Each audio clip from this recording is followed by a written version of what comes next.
My name is Eleanor Whitford. I am 62 years old, a widow, and the mother of the groom.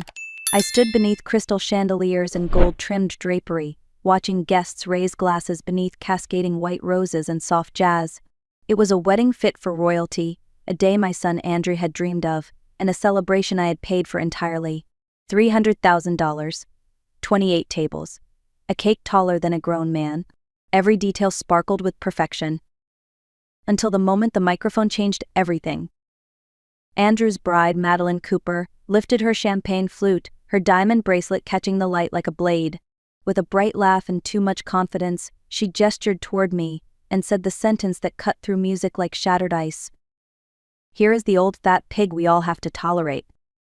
Laughter rose at her table, not polite, not uncomfortable, loud, full, entertained, as though humiliating me was part of the festivities.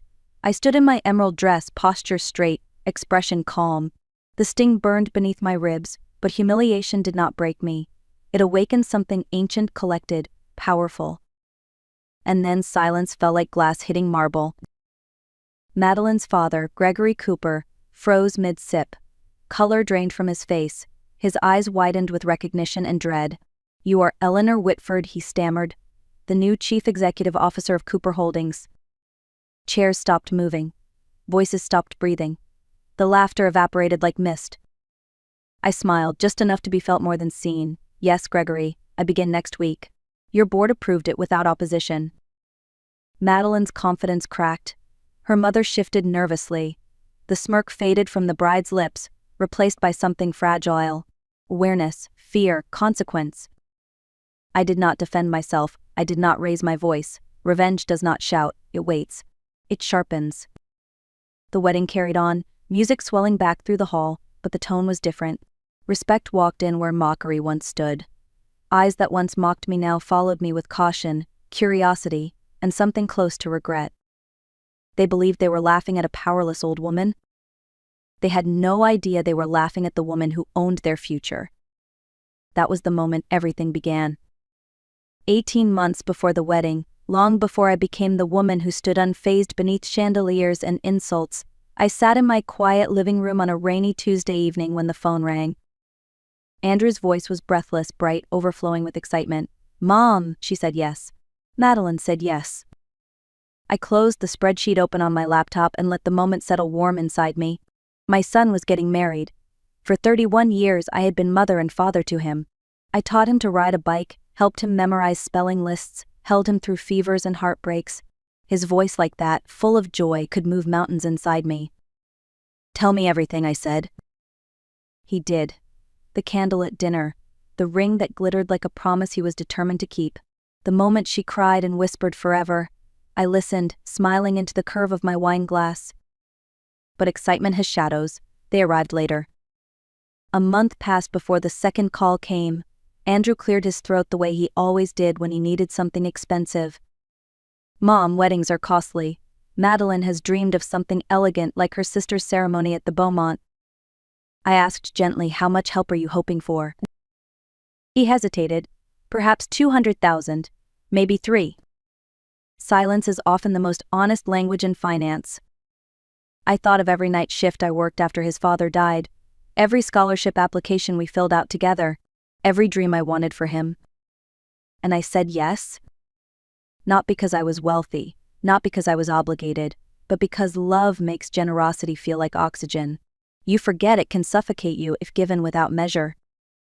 That yes would be the seed of everything that followed. The joy, the betrayal, the awakening. But I could not see it then. On the morning of the wedding, Chicago's sunlight spilled across my balcony like gold poured from the sky. I stood before the mirror fastening a pearl clasp beneath my hair, the same necklace Andrew tugged playfully as a toddler. His father once traced those pearls with reverence before cancer took him at 43. I wore them for memory, not display. At the cathedral, I tied Andrew's bow tie the way I once tied his shoes. "Thank you for everything, Mom," he murmured. His eyes flickered away, quick like guilt or nerves, but I chose joy. Mothers do. The ceremony was flawless. White roses, string quartet, Madeline floating down the aisle like winter silk. The applause sounded like thunder softened by love. I cried quietly behind a lace handkerchief. The reception hall sparkled brighter than memory. Staff glided between tables with champagne. Gold flatware gleamed beneath candlelight. I could taste pride like sugar beneath my ribs. I believed I had done something good. Something beautiful. Until the microphone clicked on. Madeline's laugh cut through the music like something sharp. "Here's the old fat pig we all have to tolerate." Her friends laughed. Her cousins laughed. Even Andrew did not speak. I stood still. Breath steady. Heart steady. And then the shift came like a second storm in the same sky. Gregory Cooper paled as recognition hollowed his face. The room watched as he approached me with trembling politeness. "Mrs. Whitford," he stuttered, "we did not know you were joining Cooper Holdings as chief executive." And there it was, the power they never imagined I carried. Madeline's smile cracked like porcelain dropped on tile. Her mother's posture straightened with sudden caution. Their laughter curled into silence, stiff and sour. I lifted my glass and simply said, "I look forward to our future collaboration." Not one word of anger, not one tear shed. But something inside me shifted permanently. Love no longer meant sacrifice without thought.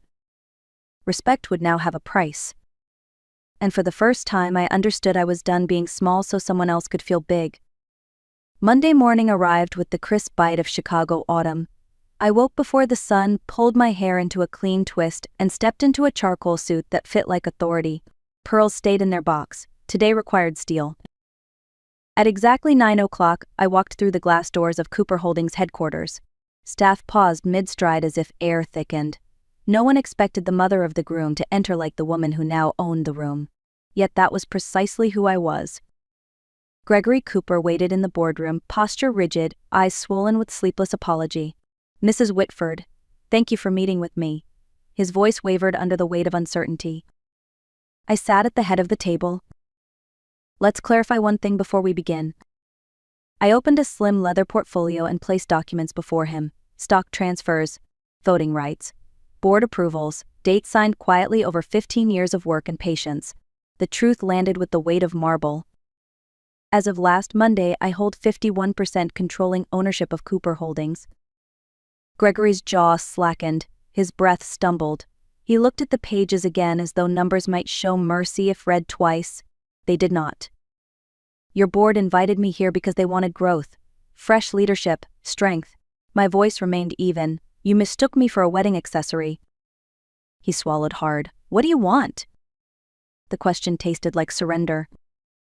"First, employee health benefits will be modernized, full coverage, mental health included. Retirement strengthened. Over 300 staff have built this company. They deserve more than scraps." He blinked. "That will cost millions." "It will cost less than losing good people. We move forward Thursday." Second, internal salaries tied to family name rather than contribution end immediately. Positions will reflect work, not bloodline. A muscle in his cheek twitched. "You would remove relatives?" "I would require them to earn their place." Silence stretched like tension wire. Outside the tall windows, traffic pulsed like a heartbeat far below us. The boardroom air felt still enough to crack. "And Andrew?" he asked finally. "Does your son join us?" "Yes, senior analyst, Wednesday start. He will work. He will grow. Marriage does not grant privilege here." Gregory stared at me, fragile between pride and fear, his empire balanced in the hands of the woman he had let his daughter humiliate. I rose from my seat, gathering the documents calmly. "Please tell Madeline I will expect a sincere apology, not for my pride but for her character. Accountability shapes people more than comfort ever will." I paused at the door, offered a final quiet truth. "You laughed at me once. In time you may thank me instead." Then I walked out, heels steady against polished stone, done with being underestimated. Power tasted sharp at the edges, like a blade newly honed. But authority alone does not shield the heart. That lesson arrived on a quiet Wednesday evening when Andrew knocked on my door with unease written in every line of his shoulders. He sat at my dining table, hands clasped so tightly his knuckles blanched. "Mom, can we talk?" There are questions a mother recognizes before hearing them. Fear has a sound. Shame has one too. Andrew cleared his throat, eyes moving everywhere but to mine. The job offer from Cooper Holdings, the new salary, the fresh start, it all sounded like a beginning. Instead, it became the gateway to truth. He reached into his coat pocket and slid a manila envelope across the table. Inside were documents I did not want to see. Bank statements, loan agreements, credit card balances that read like falling dominoes. My signature stared back at me again and again. Except it was not my signature. My voice barely found itself. "Andrew, what am I looking at?" His answer arrived brittle and small. "I forged your name." The room shifted. My breath turned slow and cold. He continued, words spilling like confession under church light. He had been fired 6 months earlier for falsifying expenses. Bills grew, lifestyle stretched thin. Madeline's family sparkled with wealth he could not reach, so he borrowed, then borrowed more. Not in his own name. In mine. $120,000 across multiple lenders, propped up by the credit of the mother he resented for helping him. I looked at the boy I raised, honest, kind, once full of promise, now a man cracked beneath his own pride. "You told Madeline I controlled you," I said softly, "that I used money to hold on to you." He nodded, tears breaking loose. "I was ashamed to admit I needed you. Pretending you were overbearing made my failure easier to swallow." The truth settled heavy, not sharp like insult, but dense like grief. I did not shout. Silence held more weight than fury. After a long moment, I spoke clearly, measured like a verdict. "Tomorrow we visit my attorney. You will repay every dollar. You will take responsibility for what you forged." Andrew's voice cracked. "Will you forgive me?" "Forgiveness is not the same as rescue," I replied. "I will no longer save you from consequences. That era has ended." He wept quietly, and I, for the first time in 31 years, did not comfort him. Love does not mean carrying a grown man who has chosen not to stand. He would learn to walk by falling first. Saturday evening arrived with the kind of hush old houses hold, a quiet that listens more than it speaks. I set the table for 3, silver polished, crystal shining, food warm beneath linen covers.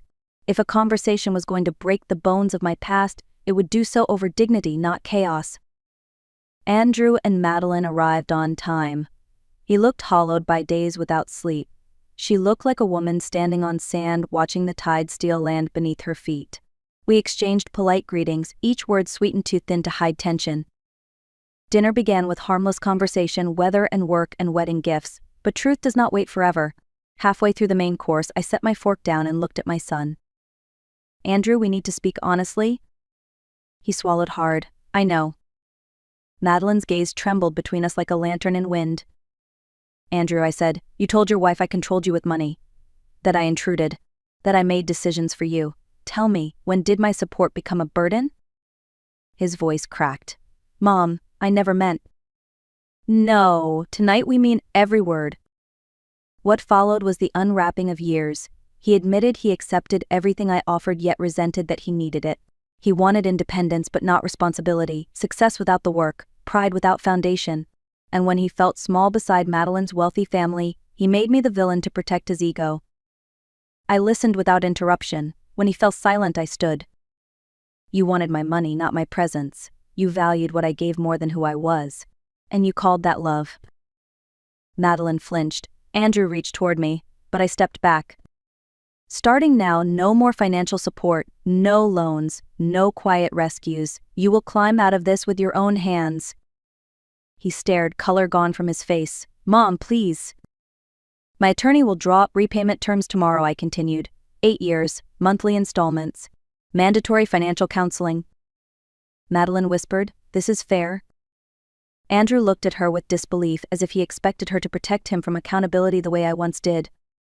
I did not raise my voice. I did not apologize for boundaries. That night, I stopped being a safety net. I became a wall he would have to learn to scale on his own. The call came the next afternoon. My phone buzzed with urgency, Madeline's name flashing across the screen like a pulse. When I answered, her voice was wet with panic, trembling in a way no arrogance could mask. "Mrs. Whitford, I found something. I think you need to see it yourself." An hour later, she stood in my office, hands clutching a folder like it could burn her fingers. Her eyes were red, mascara smeared, the way truth smears illusions when it arrives without mercy. "I found loan papers in Andrew's desk," she whispered, "with your signature. Only it doesn't match the one on the wedding checks." Her gaze lifted slowly, searching my face for denial and finding none. "He forged your name, didn't he?" Yes, I said, calm, clear, final.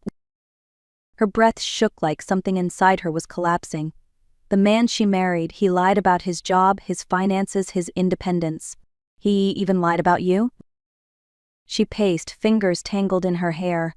All this time I thought you were the problem, that you were controlling, overbearing, unwilling to let him go. But he told me stories that made himself the victim. She stopped walking, met my eyes. You were never the pig, you were the backbone.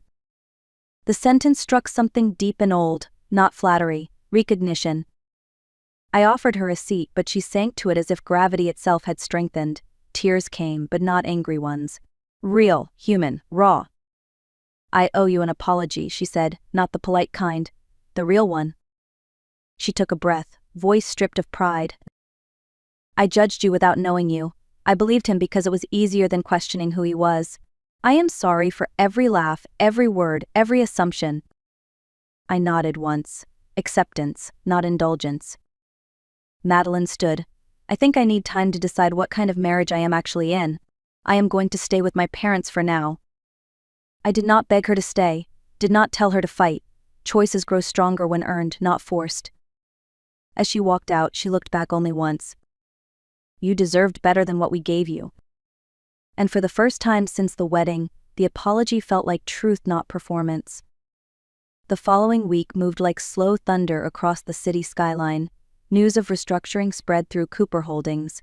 Departments tightened, salaries realigned, nepotism no longer bought titles. People began working like the walls were real again, not padded with privilege. And for the first time in years, the company breathed like something alive. I spent mornings reviewing contracts, afternoons meeting employees who looked surprised to be heard, and evenings sitting beside the window watching Chicago glow like a furnace of possibility. Power did not feel like victory, it felt like clarity. Andrew made his first repayment transfer, small but his. He began counseling Monday. He did not ask for help. He showed up on time, one step at a time. Accountability replaced excuses. I loved him still. Love does not vanish. It matures like steel tempered by flame. Madeline called once more. Brief. Honest, I'm learning who I married. I'm learning who I want to be. She was no longer the girl who needed to stand above someone to feel tall. Pain had carved space for depth. Growth rarely arrives wrapped in comfort. Some evenings I remembered the wedding hall, the laughter, the pearl necklace, the insult that lit a fuse I never knew existed. Strange how a moment meant to belittle can instead ignite transformation. They called me a pig to make me small, but I became something else instead. Not furious. Not spiteful. Not vindictive. Unapologetically awake. I will not return to silence. I will not water myself down for acceptance. I will not be the mother who pays to be tolerated. We teach people how to treat us, and sometimes we must relearn how to treat ourselves. If you are listening to this, if you have been mocked, dismissed, or reduced, remember, worth does not require permission. Respect begins with boundaries. And the most powerful revenge is growth they cannot stop. Thank you for hearing my story. If it touched something in you, leave a comment. Share your voice, like and share so more stories find light. Your dignity is not negotiable. Never let anyone laugh you out of knowing that.